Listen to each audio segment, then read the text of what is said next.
सिंधी हुकूमत तरफां जेको बल्दियात जो बिल पास कयो आहे, इन हवाले सां जमात इस्लामी कराची खां वठी पूरी सिंध में सरापा एहतजाज आहे। इन हवाले सां उनजो छा चवणु आहे? मेहरबानी जावेद साहब, तव्हां हमेशा ॾाढी ख़ुशूस ते न्यूज़ वठंदा रहंदा आहियो। बुनियादी तरह दुनिया में बल्दियात खे वॾी अहमियत हासिल आहे।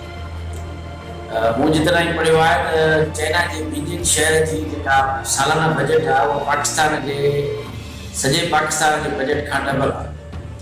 यानी उनखे शहर में एतिरियूं सहूलियतूं फराहम आहिनि जो एतिरी वॾी बजट आहे। पर बदकिस्मती सां हिते हमेशह बल्दियाती इदारनि खे का बजट न ॾिनी वेंदी आहे ऐं न वरी उन्हनि खे का अहमियत ॾिनी वेंदी आहे।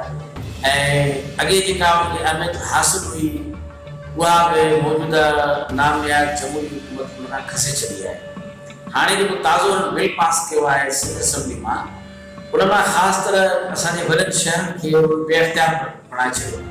यानी हुन खां मेडिकल इदारा खसाया विया आहिनि, तालीमी इदारा खसाया विया आहिनि, वाटर बोर्ड खसियो वियो आहे ऐं केतिरियूं शयूं आहिनि जेके ख़ुदि पाण ठाहियूं हुयूं सिटी गवर्नमेंट उन खां खसियूं विया आहिनि।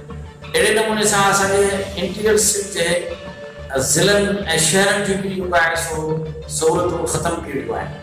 बल्कि हिते हक़ीक़त इहा आहे त को पुछणो ई न आहे त जेको ख़ुदा विहारनि था उहो अमलनि कुझु करे नथो करे।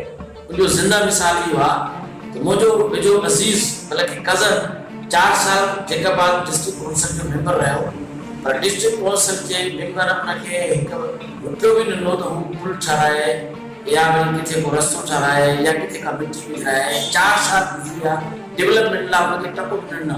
सुवाल इहो आहे त इहे बजट सही नमूने ख़र्च थी करे थी आहे ज़ाहिरा शहर जी भलाई थी आहे। इन करे जमात इस्लामी महसूसु करे थी त पीपुल्स पार्टी जमहूरियत जे नाले ते हिकु फुस्तैयत क़ाइमु कई आहे ऐं सभु अख़्तियारात पाण वटि रखिया आहिनि।